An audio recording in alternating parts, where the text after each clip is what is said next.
Sugar isn't the reason you are fat, it's you. Yes, you are the problem. Well, let's first understand what sugar actually is, right? So, sugar is basically a carbohydrate. It isn't some mystical food item. It is just a form of energy which you get from any other food. Breads have carbohydrates, so does sugar. It's very simple. But what makes sugar dangerous is its high palatability, meaning it's very easy to consume lots of it and not feel satiated or not feel full. And because if sugar really was that bad for you, why would athletes consume it during, before, and after their matches? It's because it actually has some very great utility if you use it correctly, right? It's just that sugar is a little less nutrient dense. The lack of nutrient density and high caloric density makes it really easy to consume, and it also doesn't provide a lot of nutritional value, so it's really easy to and go over your daily calorie budget when you are eating too much. Another thing that people always ask me about is insulin. What and this always has been a topic of very high complexity for me. I never really understood what insulin was until I looked into it, and now I feel clearer. So I hope I can convey the same for you. What is insulin? Well, insulin is a hormone secreted by your liver to reduce the amount of sugar in your blood, right? So when you eat a meal, your blood sugar spikes. So the liver is asked to release insulin so that the sugar can be transported to various parts of the body, the surrounding tissues. Okay, that's the basic function of insulin. It just takes the sugar which is inside your blood and gives it to the cells that need it. That's it. Then what is insulin resistance? You might have heard this term everywhere. It's basically when you consume too much food and so your blood sugar levels are too high constantly. So your liver has to secrete a lot of it, but your body becomes accustomed to those levels of insulin. So it's like with addiction, right? When you consume a dose of something, for a while it satisfies your cravings, but over a period of time it starts to become less and less effective, and thus you have to go towards higher and higher dosages to satisfy the same cravings. The same concept applies here. Your body adapts to those levels of insulin, and so your liver has to secrete higher and higher levels of insulin to have the same effect. Not good, and this is what leads to type 2 diabetes. Also, insulin spikes when you literally eat anything. Okay, so fruits, your normal meals, anything you eat, your insulin spike. So insulin spikes are inherently bad. It's a basic function of your body which is needed for you to function properly. What is bad though is having constantly high insulin levels in your system, because that will cause you to have insulin resistance, which we of course do not want, because it decreases your ability to lose fat and also increases your rate at which you can gain fat hormone. So you might be asking, how does one fix insulin resistance? The most basic way to fix your resistance to insulin is to just start exercising, right? If you're obese, losing the weight, start going to the gym consistently can help you with your insulin resistance. But how does one go from being obese to being at healthier amounts of body fat? Well, I'm going to be making a video, a full guide on cutting soon.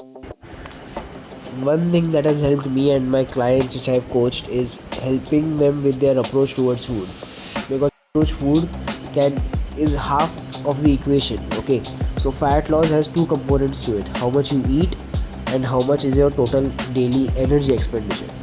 So when you fix your approach towards food, you are basically just clearing off half of the obstacles in your way, and you only have to focus on your daily energy expenditure, which can also be standardized pretty easily. So it becomes a smoother ride compared to you being hungry at night, not being able to sleep because you're feeling those sugar. And there are a lot of things which you can implement to improve. The first one being, you can chew your food slowly. Instead of just scarfing everything down within 5 to 7 minutes, sit with the food, taste it, right? Enjoy the flavors. It will also become more aware of the what you are eating, because I started doing this about a year ago, and I was right. And when I was eating it, I felt the high amounts of oils, the hot sauce, right? Everything. I was being observant while eating the pizza, and that is went into making these things, and it kind of deterred me away from it. And since that point, eaten much out because when I eat intentionally, that is when I actually taste the food, chew it, sit with it. I realize that eating healthier food is actually tastier, and it also makes me feel better mentally, and also so that helped us with uh, avoiding is a very big hurdle for people, because for rest most of the people, including me, it was very difficult to steer away from fast food. It is just so enticing, but once you start eating with intention, you come to realize that it really has. Another thing that helped me a lot is eating fewer meals. Now I know the current body of literature said at least eat meals, they decent quantity of protein in each of them to maximize your muscle proteins in, but found that eating one one meal, sometimes maybe two, is the best way for me to,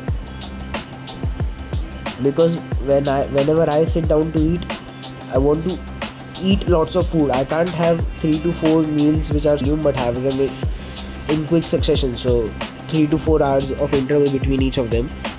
It doesn't work for me. I want to have me feeling almost sickly full by the end.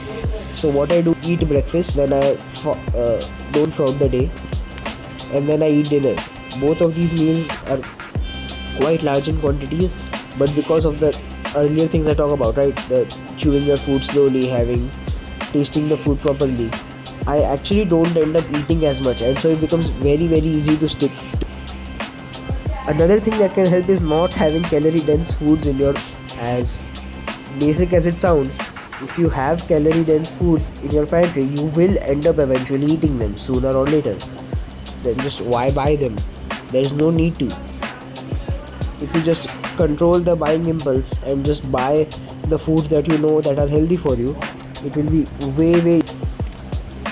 And the most important thing that should into their diet program, and this is why I talked about sugar, and you can still eat sugars, you can still have desserts and still get lean.